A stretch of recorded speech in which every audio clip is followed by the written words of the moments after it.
In today's stories, Brazilian police seized $28.5 million worth of Bitcoin. The Solana USD exchange rate climbed to a new record high of $124.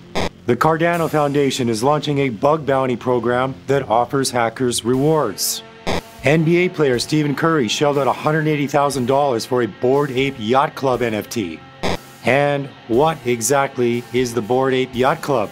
Let's get into all of this now, here on Coinpunks.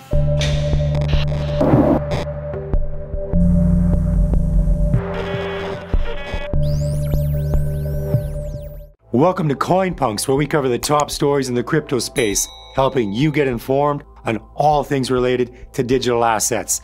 Let's jump into today's stories now. The Brazilian police made an astounding seizure of $28.5 million worth of Bitcoin earlier this week. The seizure was part of an alleged Ponzi scheme and was the largest haul in Brazil's history. The total number of Bitcoin seized was around 591 Bitcoins. The police also seized luxury goods, luxury watches, over $3 million in cash, and over 21 luxury cars. The Bitcoin seized by the police will be liquidated, and all of it will be made available to the courts. The operation, called Operation Cryptos, was the largest seizure of crypto by the Brazilian task force. Solana prices are soaring again as traders speculated on what appeared to be a key but mysterious feature launch scheduled for later this week. The upside move surfaced days after Solana introduced Ignition on its official media handles. However, the team provided little details about the tool, but prompted the community to guess that it would be about burning Solana tokens. As a public blockchain, Solana relies on Sol to aid two primary tasks: staking and transaction fees. The protocol burns a portion of the transaction fees it collects to keep the Sol supply limited against its 500 million Sol issuance. However, Solana also creates new tokens based on a disinflationary inflation schedule, wherein the Sol issuance rate decreases periodically after starting at its highest value. Meanwhile, Solana claims that the supply will eventually stabilize at a predetermined long-term inflation rate. At the time of this recording, Solana is up to $124. The Cardano Foundation is launching a bug bounty program that offers hackers rewards for finding any weaknesses in the smart contract platform's blockchain.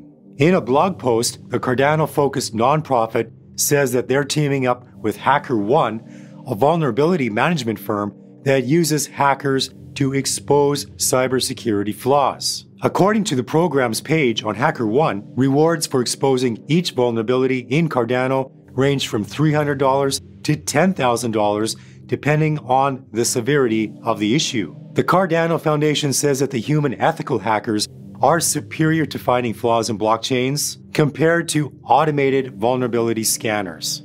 The stress testing of its network comes as Cardano enters the final critical stage of its smart contract rollout, according to Input-Output Hong Kong. IOHK says they're targeting September 12th to officially upgrade the Cardano blockchain for smart contract functionality. El Salvador is pushing through with its plan to make Bitcoin legal tender in September, despite backlash from opponents of the move. A local survey conducted by the Universidad Francisco Gaviria suggested that the majority of El Salvadorans are skeptical of their president's decision and do not understand crypto. Retirees and pensioners are also worried about being forced to receive their pensions in Bitcoin. In an address last week, Bukele clarified that the use of BTC will be optional for citizens. He also said the move was partially an attempt to keep costs down for those who send remittances. Quote, "The use of Bitcoin will be optional and nobody will receive Bitcoin if they don't want it. If someone receives a payment in Bitcoin, they can choose to automatically receive it in dollars." One of the reasons the law was passed is precisely to help people who send remittances. The Central American country is embracing Bitcoin as legal tender amid criticisms from international financial bodies, including the International Monetary Fund and the World Bank, largely due to the volatile nature of the coin.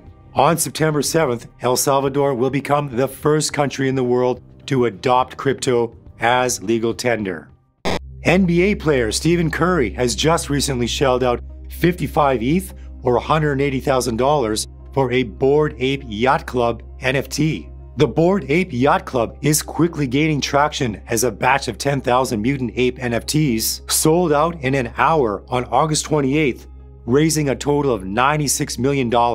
In terms of appreciation in the market, the first Bored Ape sold for just 0.68 ETH back in May, where just recently Bored Ape 3749 saw numbers in the 1,500 ETH or $4.8 million range. Mr. Curry's Bored Ape 7990 NFT sees a blur fur ape wearing a brown tweed suit with green zombie eyes. And speaking of the Bored Ape Yacht Club, what exactly is it? According to OpenSea, the Bored Ape Yacht Club is a collection of 10,000 unique Bored Ape NFTs, unique digital collectibles living on the Ethereum blockchain. Your Bored Ape doubles as your Yacht Club membership card and grants access to members-only benefits, the first of which is access to the bathroom, a collaborative graffiti board. Future areas and perks can be unlocked by the community through roadmap activation. The United Arab Emirates and Dubai are among the friendliest jurisdictions for the crypto industry, according to Steven Stonberg, CEO of Bittrex Global Crypto Exchange. Dubai is likely to benefit from the expanding crypto market in the Middle East as local regulators increasingly accept blockchain-related technologies, Stonberg said in a recent Bloomberg interview. The UAE and Dubai are doing all the right things, and they're going to attract a lot of regional projects in the crypto industry. These jurisdictions provide a great place to set up token projects or run a crypto exchange, largely thanks to the region's status as a tax haven.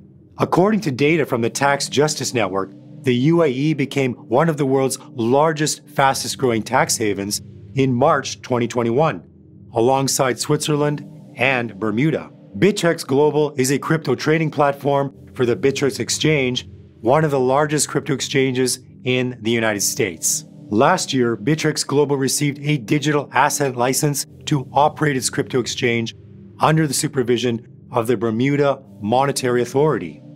Authorities from Russia's Zavalsky district have found a 34-year-old local man guilty of stealing crypto mining equipment worth more than 1.6 million Russian rubles, nearly $22,000. According to a report shared by the prosecutor's office of the Yaroslavl region, the state prosecutor confirmed that the Yaroslavl resident was found entering a friend's garage unlawfully back in February of 2021 and stealing the mining equipment that was intended to be used for earning crypto. The authorities found the Russian man to be guilty of committing a crime, citing large-scale theft of property and illegal entry. In court, the convict reportedly admitted to the charges and voluntarily returned the stolen crypto mining equipment back to its original owner. Additionally, he also admitted to the court that he could not use the stolen equipment for mining due to the lack of relevant knowledge. Based on the findings, the court convicted the man to 3 years of a suspended sentence, along with a probation period of 3 years. This allows the defendant to have the case dismissed without actual jail time, given he complies with all the terms of the probation.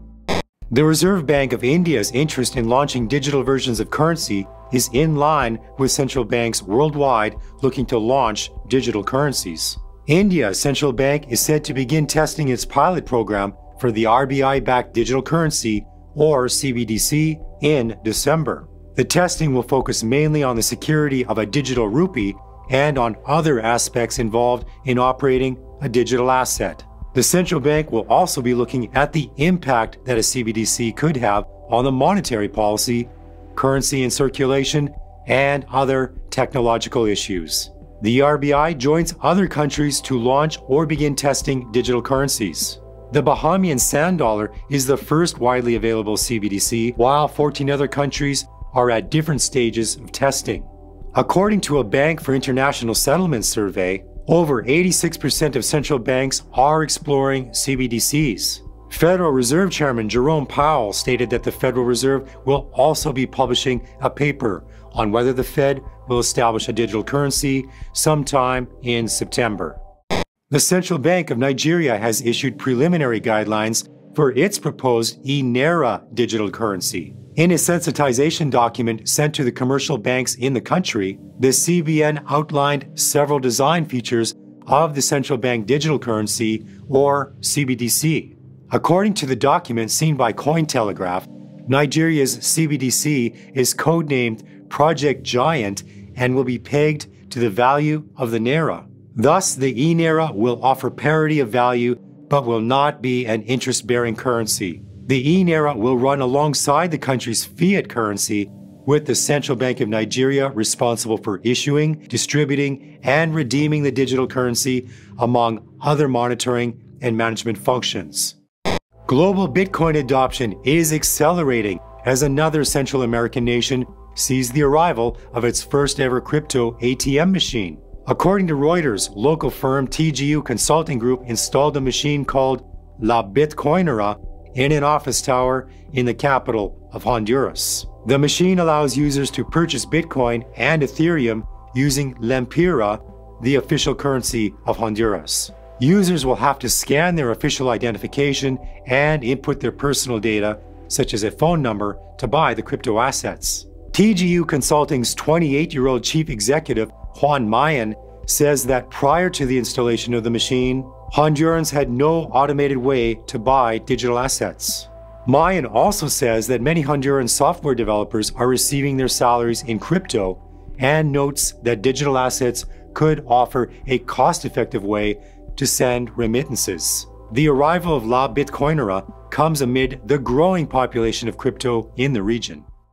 The Cuban government has announced that it will recognize crypto and regulate their use for payments. The decentralized nature of crypto, such as Bitcoin, could provide a viable alternative for the Caribbean island nation suffering under sanctions that crippled the usage of the US dollar.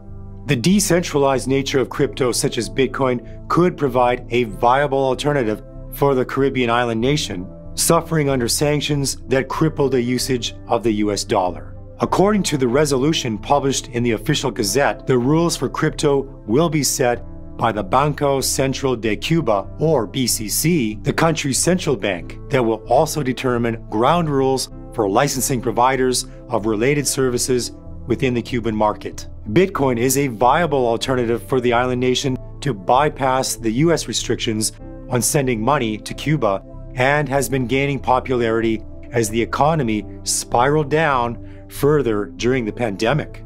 Toughened embargo rules imposed by former US President Donald Trump made it difficult for Cuba to find international banking or financing institutions willing to receive, convert, or process US currency in cash. Coinbase is preparing itself fully for any negative eventuality along the lines of potential cyber attacks, much tighter regulations, or even a decline in trading that would come with a crypto bear market. Coinbase net profit for the second quarter of this year was $1.6 million, a massive jump of 4,900% from the same period a year earlier. Cathie Wood's extremely successful ARK Invest has continued to back Coinbase, loading up on Coinbase shares whenever a dip presents itself. If the crypto market continues its bull trend, then Coinbase is very likely going to continue to follow the trend to the upside. However, if governments and regulators can bring enough negative pressure onto the sector, then Coinbase's cash stockpile will come in very useful. This wraps up things for today. Leave your comments on today's stories and also drop suggestions for what you'd like coverage on in the future. Hey, if you like the show, give it a like and subscribe by tapping that sub button. If you're on the go, you can get the same content in our podcast at www.coinpunks.ca. Thanks for tuning in, and catch you in the next one.